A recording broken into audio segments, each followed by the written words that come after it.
Hello bull trackers. जैसा expected था वैसा ही हुआ और फेड ने माइनर रेट कट किया 0.25% का, और उसको लेकर मार्केट्स ने बहुत ही ज़्यादा नेगेटिव रिएक्ट किया क्योंकि वो ऑलरेडी प्राइस इन था। और ना सिर्फ यूएस के मार्केट्स, ना सिर्फ इंडिया के मार्केट्स, बल्कि दुनिया भर के मार्केट्स ने इसको नेगेटिवली इस पे रिएक्ट किया। तो आखिर फेड ने ऐसा क्या कर दिया, ऐसा क्या कह दिया जिसकी वजह से इतनी ज़्यादा मार्केट में नेगेटिविटी फैल गई, इसके बारे में बात करेंगे। साथ ही हमारे यूएस वाले पापा ने भी कल कुछ ऐसा कह दिया है जिसकी वजह से मार्केट पर एडिशनल प्रेशर पड़ गया, तो उसके बारे में बात करेंगे। साथ ही हम मार्केट के हेल्थ चेक करेंगे और समझने की कोशिश करेंगे कि क्या यहाँ से कुछ मार्केट के गिरने के रुकने के सीन दिख रहा है, क्या यहाँ से रिकवरी का कोई सीन दिख रहा है, तो उसके बारे में भी हम बात करने वाले हैं। तो आइए सबसे पहले फेड की बात करते हैं। तो जैसा कि एक्सपेक्टेड था, फेड ने 0.25% का रेट कट किया, जो कि इस साल का थर्ड और फाइनल रेट कट रहा। और उन्होंने जो पहले फोरकास्ट किया था कि 2025 में 4 रेट कट्स होंगे, तो अब उन्होंने कहा है कि हम सिर्फ 2 रेट कट ही करेंगे।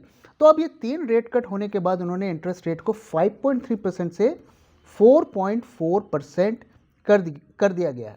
और वो कह रहे हैं कि हम अभी रेट्स को बहुत ज़्यादा नहीं कट करना चाहते, और हम नहीं चाहते कि इकॉनमी दोबारा से हीटेड अप हो जाए, क्योंकि इन्फ्लेशन जो है पकड़ में नहीं आ रहा है, कंट्रोल नहीं हो रहा है, लगातार बढ़ता जा रहा है। तो अब मार्केट क्यों डिसअपॉइंट हो गया? क्योंकि मार्केट एक्सपेक्ट कर रहा था कि अब तो रेट कट्स की झड़ी लग जाएगी और मार्केट में दोबारा पैसा आना शुरू हो जाएगा। तो उन्होंने साफ साफ बोला है, भैया देखिए, आने वाले 1-2 महीने नहीं, कई सालों तक हम बहुत ही slow and steady rate cuts करेंगे। तो उनका जो टारगेट है कि अभी वो उन्होंने रेट कट को 4.4 कर दिया है, अब वो उसे 3.9 2025 पे ले जाएंगे, मतलब 0.25 के 2 रेट कट्स ही शायद हो पाएंगे। और तो 2025 में 2 रेट कट करेंगे, 2026 में 2 रेट कट करेंगे और 2027 में 1 रेट कट करेंगे। तो टोटल 2 सालों में, मतलब 3 सालों में कह रहे हैं कि वो 5 रेट कट्स ही होने वाले हैं। तो इस वजह से मार्केट्स को बहुत ज़्यादा डिसअपॉइंटमेंट हो गया है, और वो ये भी कह रहे हैं कि हो सकता है हम ना भी करें। तो पूरा का पूरा एक हॉकिश टोन उनका बना हुआ था, और ये उन्होंने अपना फ्रस्ट्रेशन भी जताया कि हम इतना कुछ कर रहे हैं लेकिन इन्फ्लेशन काबू में नहीं आ रहा है, अभी भी जो 2% के इन्फ्लेशन का टारगेट है वो अचीव नहीं हो पा रहा है। तो फेड ने काफ़ी ज़्यादा कड़ा रुख अपनाया, और उसकी वजह थी ट्रंप, क्योंकि ट्रंप जो है लगातार जो जिस तरीके की बातें कर रहे हैं, जिस तरीके की उनके इकॉनमी का विजन है, तो उससे फेड को ये डर है कि उससे यूएसए में और महंगाई बढ़ेगी। तो अब वो अगर रेट कट्स की झड़ी लगा दिए और वापस से इन्फ्लेशन बढ़ गया, तो उनके ऊपर बहुत ज़्यादा बड़ी रिस्पॉन्सिबिलिटी आ जाएगी, और शायद यूएस की इकॉनमी मैनेज ना हो जाए और एक बड़ा जो पूरे दुनिया में इकोनॉमिक कोलैप्स हो जाए। तो इस वजह से दे आर वेरी कॉशियस। हालांकि उन्होंने ये भी कहा है कि हम अपने जो स्टैंस है उसको चेंज भी कर सकते हैं डिपेंडिंग ऑन डेटा। अगर डेटा में इम्प्रूवमेंट होगा तो हम उसे भी करने को तैयार हैं।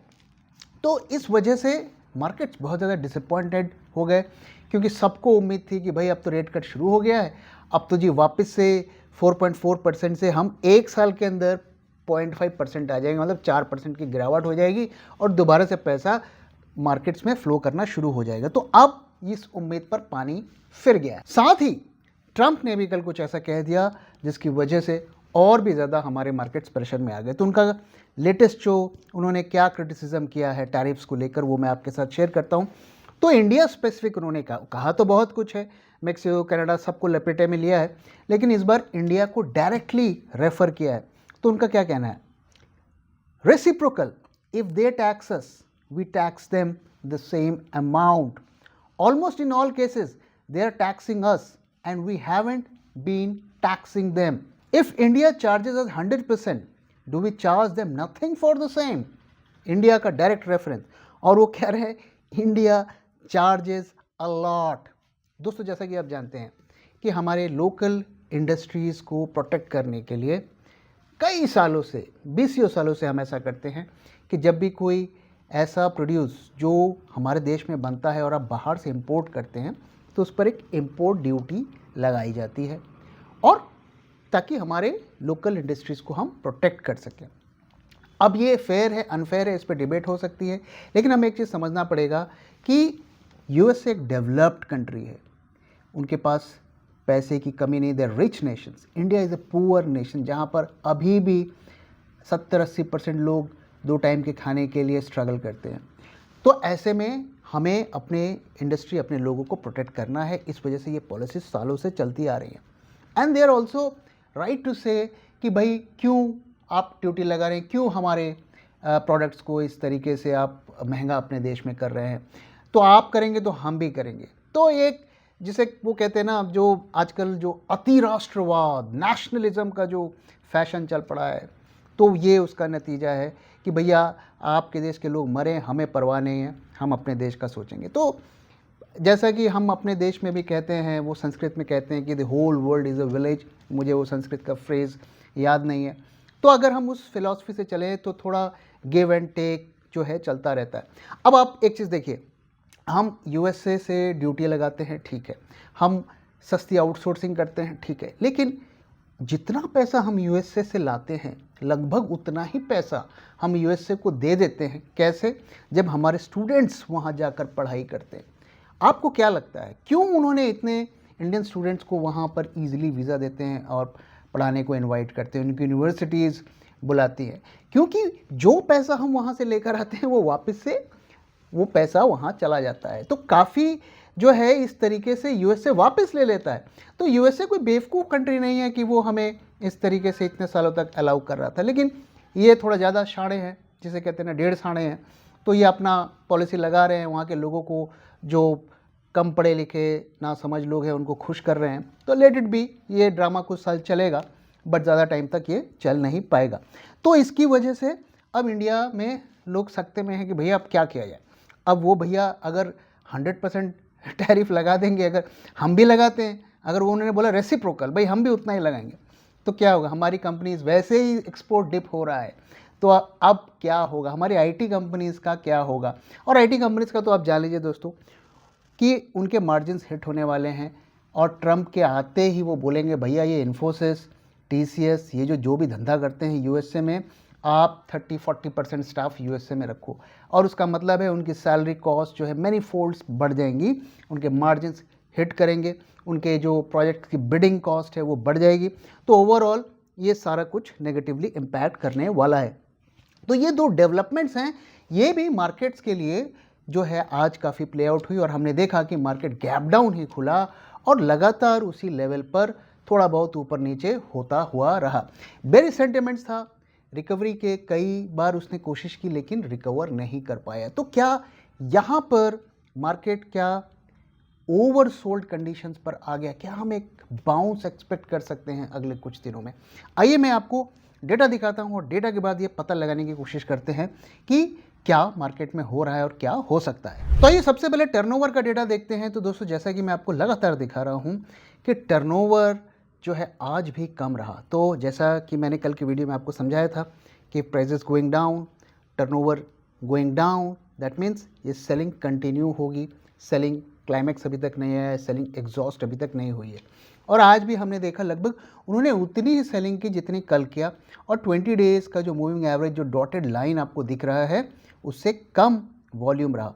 तो ये जो सेलिंग, जैसा कि मैं कह रहा हूँ, चोरी चोरी चुपके धीरे धीरे सेलिंग चल रही है, और ये इंडिकेट करता है कि ये सेलिंग शायद आगे भी कंटिन्यू होगी।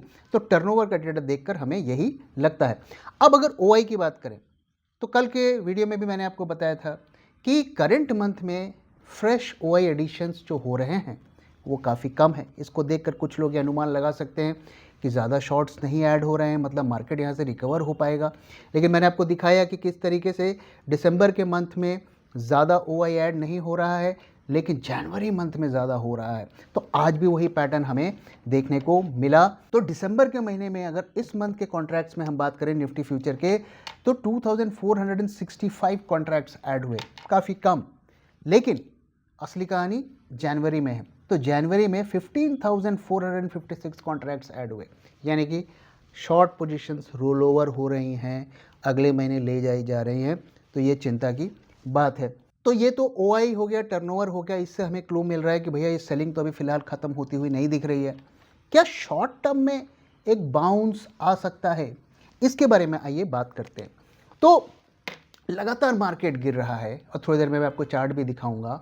तो मार्केट अब जब इस तरीके से गिरता है, नॉन स्टॉप गिरता है बिना रिकवरी के, तो यूजुअली 2-3-4 दिनों में ओवरसोल्ड कंडीशंस हो जाती है, टेक्निकल बाउंस बैक हो जाता है।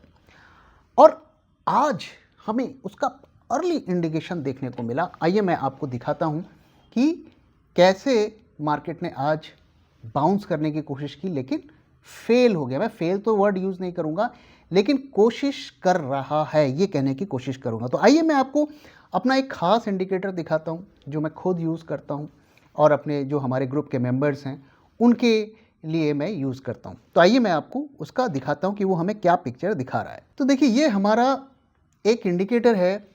इसमें आप जो ग्रीन और रेड लाइंस बार्स हैं उसको ध्यान से देखिए। तो जब ये ग्रीन होती हैं तो हम कहते हैं कि ये बुलिश टेरिटरी पर आ रहा है, रेड होती हैं तो हम बेरिश टेरिटरी पे आ रहा है। लेकिन ऐसा नहीं है कि जैसे ग्रीन पे आएगा तो हम बाइंग करने दौड़ जाएंगे, या रेड पे आएगा तो ये हम सेल करने दौड़ पड़ेंगे। इसका एक थ्रेशोल्ड है और वो वैल्यू आप देखिए, 2 लाइंस मैंने हॉरिजॉन्टल लाइंस खींची हुई ब्लैक कलर की, 0.005। इस लेवल को जब पार करके ऊपर जाएगा तो हम कहते हैं कि बाइंग प्रेशर आ रहा है, बाइंग होगी। और जब ये -0.05 के नीचे आ रहा है तो हम कहेंगे कि ये जो है सेलिंग प्रेशर आ रहा है। तो ये इंट्राडे का डेटा है। ओके, ये शॉर्ट टर्म में हम पता करने की कोशिश करते हैं कि बाइंग प्रेशर आ रहा है या नहीं आ रहा है, सेलिंग प्रेशर आ रहा है कि नहीं आ रहा है। तो क्लियरली आज देखिए, आज सवेरे करीब 9:24 पर ही लो बना था और वहाँ पे देखिए ग्रीन बार्स आपको दिखने लगी। हमारा जो थ्रेशोल्ड था उसको पार कर गया और अगर उस लेवल पर हम खरीदते तो हमें करीब 40-45 पॉइंट इंट्राडे में मिल जाते, जो कि एक ट्रेडर के लिए बहुत होता है। और वहीं अगर आप देखिए कि कल जो रेड बार्स बनने शुरू हुए थे, थ्रेशोल्ड को क्रॉस किया था, वहाँ पे अगर हम पोजीशन बनाते तो करीब करीब 300 पॉइंट हमें मिल जाते 9:24 तक। तो इससे हमें क्या पता चलता है? इससे ये पता चल रहा है कि आज इसने कोशिश तो की रिकवर करने की, एक बाउंस देने की, लेकिन फेल हो गया डे के एंड आते आते। और अब वापस से देखिए रेड बार्स बनने शुरू, हालांकि वो थ्रेशोल्ड को क्रॉस नहीं किया है। कल हो सकता है एक अटेम्प्ट और लेगा, तो वो कल ही पता चलेगा, क्योंकि ये इंट्राडे का डेटा है और ये हर 1-2 घंटे में इसकी साइकिल्स बदलती रहती हैं। तो मुझे उम्मीद है कि आज ये कोशिश किया, काफ़ी टाइम तक सस्टेन भी किया, लेकिन पार नहीं कर पाया अपने थ्रेशोल्ड को। कल दोबारा ये ट्राई कर सकते हैं। तो मुझे लगता है अगले 2 से 3 दिन के अंदर हमें एक बाउंस मिलेगा, लेकिन ये शॉर्ट टर्म बाउंस है, ये टेक्निकल बाउंस है, it's not going to sustain. जो सेलिंग का प्रेशर है वो लगातार अभी बने रहने की उम्मीद है, जैसा कि मैंने आपको ओआई डेटा में दिखाया, टर्नओवर डेटा में दिखाया। और अब आपको यही इंडिकेटर मैं आपको बड़े इंटरवल यानी कि डेली प्राइजेस के इंटरवल पे दिखाता हूं कि वहां पर क्या हमें देखने को मिलता है। अब वहां पे देखिए क्या देखने को मिलता है। आप क्लियरली देखिए, जो यहाँ पे डेली में जो हमारा थ्रेशोल्ड होता है वो 0.05 का होता है। तो 0.05 अगर आप देखिए तो हमारा 2 दिसंबर को क्रॉस किया था बाइंग साइड पर, और अब देखिए वहाँ से मार्केट में हमें रैली भी देखने को मिली अच्छी खासी। और वापस से जो नेगेटिव थ्रेशोल्ड हमारा बना है वो अगर आप गौर से देखिए तो 12 दिसंबर को बना है। 12 दिसंबर के बाद नेक्स्ट डे से ही आप देखिए मार्केट गिरना शुरू हुआ है और अब वापस से ये ग्रीन में आ गया है। तो जब ग्रीन में आ गया है इसका मतलब है कि हमें अपने शॉर्ट्स को क्लोज करने हैं। फ्रेश लॉन्ग्स अभी नहीं बनाने हैं, पर शॉर्ट्स को क्लोज करने हैं। तो इसलिए आज भी मैंने अपने जो भी शॉर्ट थे अपने क्लोज कर दिए, जो निफ्टी के मैं कह रहा हूँ। तो अब यहाँ से अब ग्रीन आज इसने हल्का सा दिखाया है डे एंड पे, लेकिन अभी हमारे थ्रेशोल्ड को इसने पार नहीं किया है। जब तक ये 0.05 के लेवल को पार नहीं करेगा तब तक हम नहीं कहेंगे कि बाय करना है। तो सेल को क्लोज करने का सोचना है। कल अगर बाउंस आता है, सेकंड बाउंस आता है, हमें अपने सेल्स को क्लोज, शॉर्ट टर्म की जो आपकी सेल हैं उनको क्लोज करना चाहिए। अगर आप दिसंबर के बाद जनवरी तक पोजीशंस ले जाना चाहते हैं तो और हेज्ड हैं तो आप कैरी कर सकते हैं। तो मोटा मोटा अभी निफ्टी में क्या सीन है, निफ्टी में सीन है कि शॉर्ट्स को हमें क्लोज करने का सोचना चाहिए अगर शॉर्ट टर्म की पोजीशन है। अगर आप हेज्ड है, लंबे टाइम के लिए होल्ड करना चाहते हैं तो पोजीशंस को कैरी की जा सकती है। और जहां भी बाउंस अगर आता है, मार्केट ग्रीन पे आता है, सस्टेन करता है, इसका मतलब कि शॉर्ट टर्म में हमारा जो है एक तरीके का बॉटम बन गया है। ऑफ कोर्स इंट्राडे डेटा हम जो देखते हैं उसमें जो है हर घंटे में साइकिल्स बदलती हैं, तो अगर उसमें और कोई बदलाव होता है कल के दिन में तो वो मैं आपके साथ शेयर करूंगा। अब आइए निफ्टी का हम चार्ट देखते हैं कि निफ्टी के चार्ट पर हमें क्या दिखता है। तो निफ्टी का चार्ट अब देखिए बहुत इंटरेस्टिंग है, मैं लगातार आपको दिखा रहा हूं और जैसा कि मैंने बताया कि 24,860 जो टॉप था, जो 50% रिट्रेसमेंट था पिछले अक्टूबर नवंबर के फॉल का, वहाँ से मार्केट ने रिवर्स गियर लिया और लगभग जितना राइज किया था लगभग उतना रिकवर कर लिया। और एक इंटरेस्टिंग चीज़ आप देखिए कि रिकवरी जब हो रही थी दिसंबर में, तो जहाँ से उसने गैप बनाया था कल वहीं पर उसने वापस आते आते गैप बनाया है। ये बहुत इंटरेस्टिंग है। अब जब भी गैप बनाता है यूजुअली 2 से 3 दिन में वो गैप फिल करने की कोशिश करता है और ये हमारे पॉइंट को और स्ट्रेंथन कर रहा है कि एक बाउंस आने की पॉसिबिलिटी है। तो 2 से 3 दिन में अगर ये गैप को फिल करता है तो हम ये मानेंगे कि कुछ दिनों के लिए बॉटम बन गया है, थोड़ी और रिकवरी हो सकती है। लेकिन अगर 2-3 दिनों में ये गैप फिल नहीं होता है तो फिर हमें लंबे फॉल के लिए तैयार रहना चाहिए। तो दोस्तों यही यहाँ पर दिख रहा है। तो निफ्टी में तो ऐसा दिख रहा है कि एक बाउंस के आसार नज़र आ रहे हैं, लेकिन बैंक निफ्टी में अभी नहीं दिख रहा है। बैंक निफ्टी में काफ़ी ज़्यादा बियरिशनेस दिख रही है। बैंक निफ्टी में ऐसा लगता है कि काफ़ी लंबे टाइम तक गिरावट हो सकती है।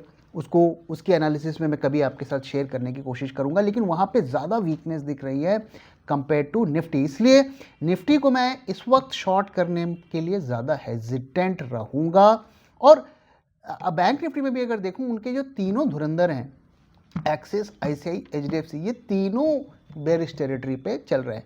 इसके बावजूद भी अगर निफ्टी में कल बाउंस आएगा तो बैंक निफ्टी में भी हमें बाउंस देखने को मिलेगा। ऑटोमेटिकली दोनों कोरिलेटेड होते हैं, लेकिन वहाँ पर ज़्यादा वीकनेस दिख रही है, ये मैं आपको कहने की कोशिश कर रहा हूँ।